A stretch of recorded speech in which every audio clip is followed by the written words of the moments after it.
Hey everyone, welcome back to Jay McLaren's Garage. My name's Josh. What does it take to conquer Talladega when the odds are stacked against you? Martin Truex Jr. found out in 2005, surviving a 16-car crash, weather delays, and a hungry field of challengers. And as the sun began to set, the number 8 Bass Pro Shops Chevy stood alone in victory lane.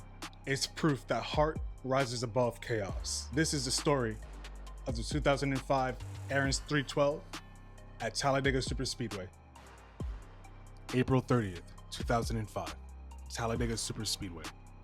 At NASCAR's biggest track, the Aaron's 312 became a test of endurance. A 3-hour rain delay pushed the race late into the day, and once the green flag dropped, chaos followed. On lap 18, a massive 16-car pileup tore through the field, collecting favorites and survivors alike. Martin Truex Jr. was caught in it, but his crew patched him up, keeping the number 8 Bass Pro Shops Chevrolet in the fight. The middle stages were defined by heavy cautions, 10-0, and drivers like Tony Stewart, Kevin Harvick, and Paul Menard trading the lead. Menard had started on the pole, but his race unraveled in another crash, while Stewart's electrical issues dropped him out of contention. Through the smoke and bent sheet metal, Truex emerged. With 28 laps to go, he seized the lead and never looked back. One final restart set up a green-white-checkered sprint to the finish. As the pack thundered down the backstretch, John Wood and David Stremme closed in, but Truex held his line. Out of turn 4, with a sunset over Talladega, he took the checkered flag by 0.128 seconds, earning his second straight Talladega Busch Series win. It was more than a victory. It was resilience made visible. Even when chaos surrounds you, when you get knocked down, you can rise again and write your own ending. This race was extremely chaotic. I rewatched the race to do my research for this video, and man oh man, between that rain delay and the amount of cautions that they had, it was really crazy. Really big crashes, a lot of cars involved, got cars flipping over, cars stopped on the track. A lot of craziness was happening in this day.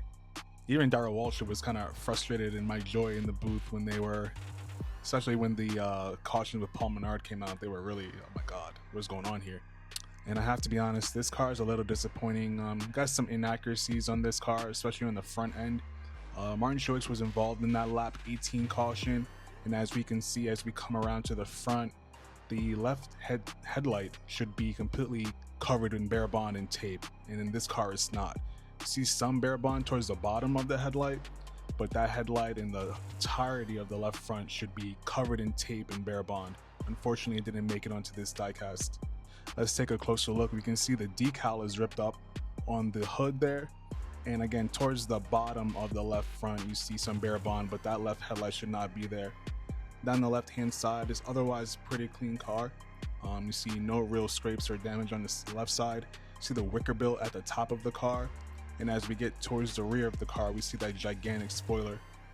They had this package in 2005 in the Busch Series for the super speedways with the wicker bill and this big spoiler, so we can see big runs and a lot of passing. But again, down the right hand side, very, very clean, not a lot of scrapes and rubs, surprisingly, compared to the chaos that was this race. This car was raced and produced in 2005 by Action Racing Collectibles. This is an elite diecast and a standard finish. The production quantity on this car is 144, and the DIN on this specific car is 37. And this car was bought on eBay. Once again, not to harp too badly on this, but that left headlight being there is really disappointing. I didn't see this race prior to this review, so when I got this car, I didn't really think much of it. But after seeing the race and the pictures, I had to really look back and research whether or not I had the right car. The wicker bill and the spoiler kind of tell me that this is a Talladega win and this is accurate in that way, but that left front headlight missing is disappointing.